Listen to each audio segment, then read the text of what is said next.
I'm Michelle McDowell. Boys and girls, I want you to think, what happens when we take our eyes off of God? Good question. We're going to talk about that today in Lesson 19 of our Bible story cloth, the golden calf. Why in the world would you worship a golden calf? Well, Moses had gone up to the mountain to receive the laws that God had commanded him to do. He had been up there for quite some time, and the people grew antsy. They wanted to know where he was, what was taking so long. They thought that he had left them. So he was continuing to be in the presence of God. And God knew what was going on down at the bottom of the mountain the whole time. The people were complaining to Aaron and said, "We want you to create a God that we can see." So they did.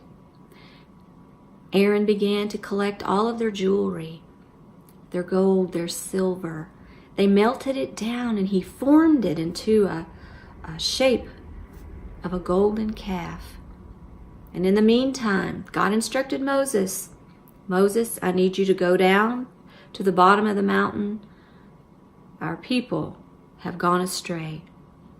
They've done a terrible thing." Moses obeyed. He went down to the mountain. God was so angry, he was ready to destroy them for taking their eyes off of him and worshiping such a useless thing. Moses went to God on the behalf of the people, and he reminded him of a promise that he made. "Lord, you told Abraham, Isaac, and Jacob that their descendants would be made many, that they were to serve you, and you swore by them, 'I will multiply your descendants as the stars and the heavens and all the land of which you will obtain.'" So the Lord changed his mind because he was reminded of a promise that he made. And our God keeps his promises, boys and girls. So Moses and his helper Joshua addressed the people.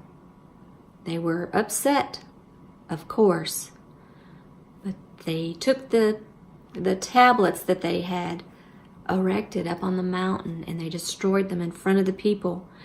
And they burned the golden calf to the dust. They scattered it all over the surface of the water, and then they made the people drink of it to remind them of what they thought about the golden idol. Those who worshipped that golden calf were killed, boys and girls. You know, our relationship with God is serious. He loves us so much. He desires our worship and our total submission to him. Later on, Moses went back to the mountain, and God gave him new tablets on which to write the laws, the 10 Commandments that we spoke of earlier. Next time, we're going to talk about some people that also went astray in their thinking and thought that they were mightier than God. I'll see you then.